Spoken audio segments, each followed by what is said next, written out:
Would you do anything differently? Would you solve it? Would you want to go the extra mile and do whatever it takes to take that frustration away? Um, there's something that happens all the time in business, like breakdowns are happening. And sometimes, like, it's the same thing over and over and over. And you know it. You know it better than I do. I mean, I don't know your world, I don't know your industry, your business. You know it better than I do.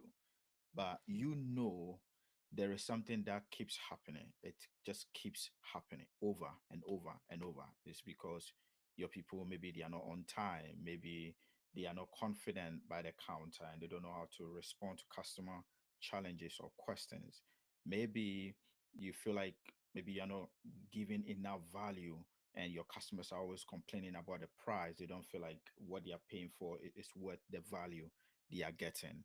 And maybe you feel like you're not as convenient. But these things are things that is happening all the time.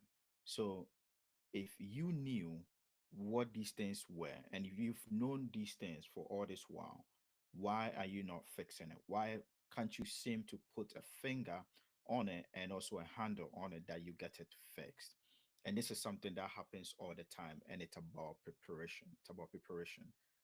If you are going into any venture, you like to do your research, you like to figure out what works, what has worked, what wouldn't work. You try to seek advice, mentors, whatever makes sense. And it's the same in business, especially when it comes to customer service. You know exactly what your customers like, at least you should. You know what they don't like, you know what frustrates them, you know what makes them not want to do business with you in most cases. Like, but why are you not still doing what you have to do to ensure that you keep them happy? And that's because you are not prepared. And that's what preparation is all about. Preparation is you being fully aware. And as a sport fanatic, like, every game is different, every customer is different. So if you are studying your customers and you know exactly what they need or what they've complained about, or what most customers complain about, then you should focus on figuring out what you can do to take away that pain, that struggle, that challenge that your customers are dealing with. So preparation, in essence, is not saying that, well, we are going to prepare and we are going to be perfect. Preparation is not about perfection. Preparation is not about protection either. Like, preparation is not to say, well, we are going to make sure, especially if something happened with one customer and you're like, well, we are going to make sure this never happens again. And so we are going to put this policy in place and make sure that it never happens again, which in turn end up punishing all of your customers. I mean, don't do that. Don't do that. Preparation is not perfection at all. And then it's not protection. It's not to say you are protecting yourself from what your customers may get away or what your customers um, may take from your business. Like, it's not about that. Preparation in service and experience is looking at how can we prepare for the customer? How can we stay one step ahead of the customer? How can we own the moment for the customer? Okay, and how can we make things right for the customer? That's what preparation is about. Preparation goes far beyond what is happening internally as a company, by it's looking at how you can serve the customer. What's the best way, best scenario to serve the customer?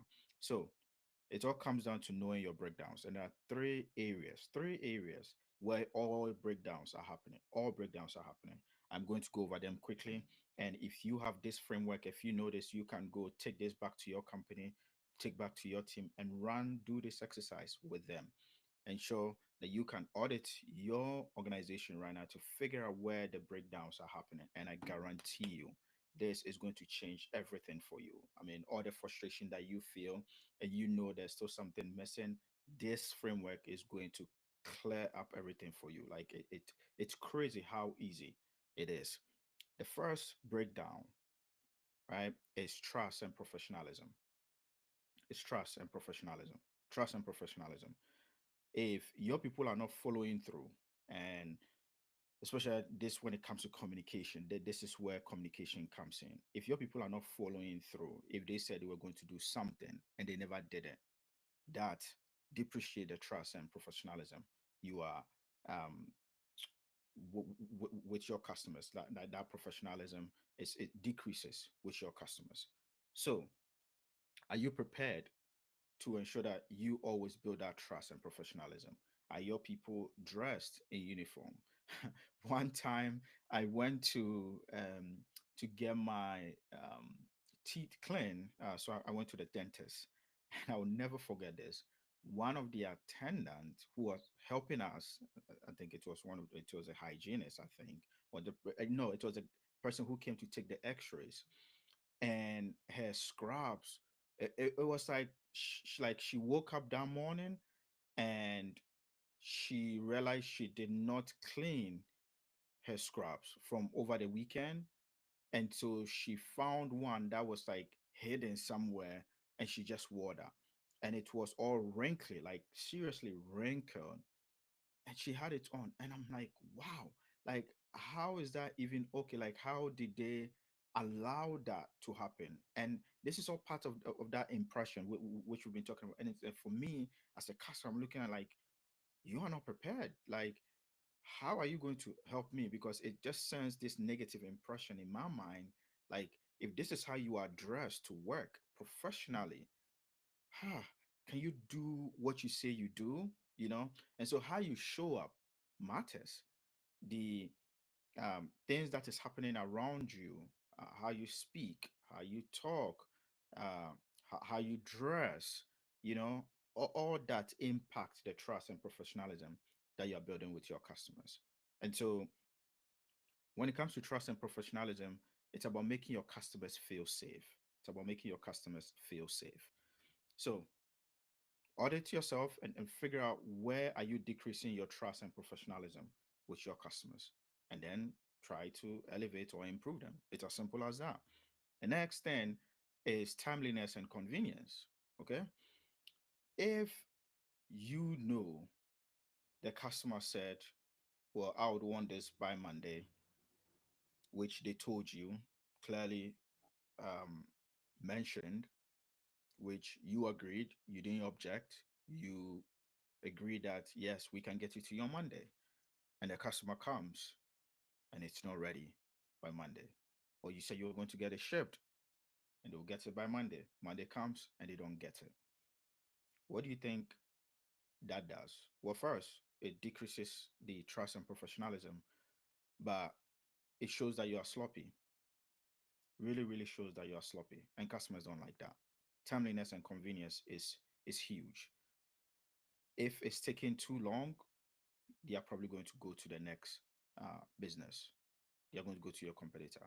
And especially now in the world that we find ourselves, great service is really not enough anymore. Like you have to go beyond that.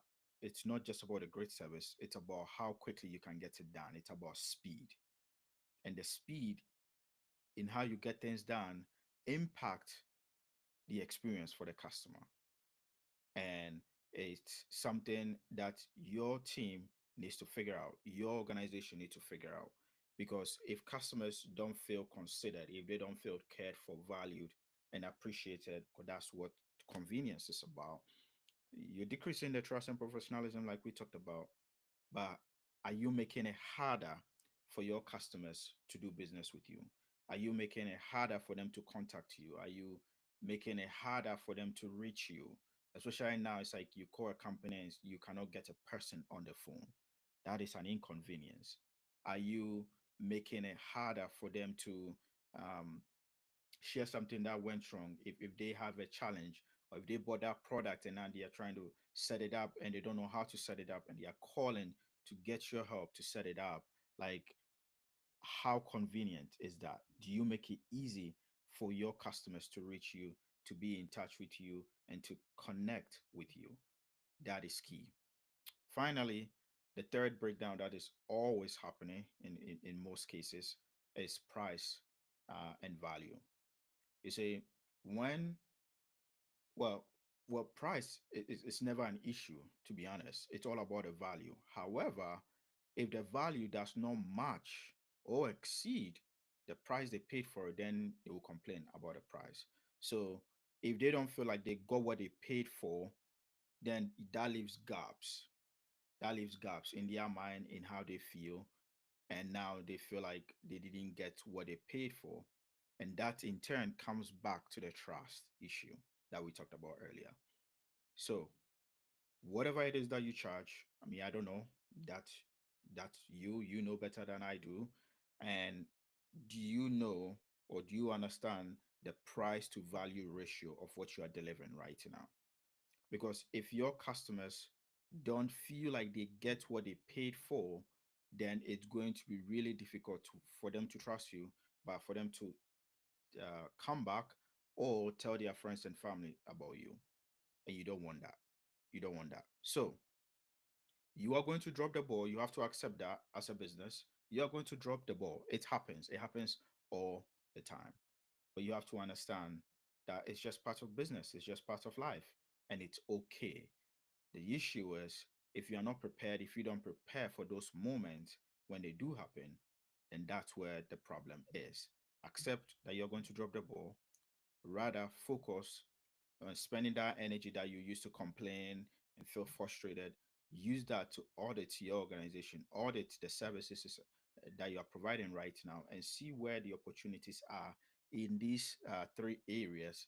Applying this framework and eliminating things that are depreciating the experience for your customers. So, to ensure that you do this, just have a conversation with your team and find ways and where you are dropping the ball consistently. And then just communicate and figure out how you are going to solve them. Because preparation is everything. And if you can create this checklist, it becomes easier for you to prepare your team when things go wrong, when you drop the ball, which then empowers them. As a result, you are equipping them because you created this checklist. And then finally, you are elevating their skill set. You are elevating them, who they are, and making them more successful. If you liked this video, give it a thumbs up and let me know in the comment, what do you struggle with from these three: timeliness and professionalism, or timeliness and convenience, trust and professionalism, and then price and value. Which of these do you struggle with the most? I'll see you in the next video.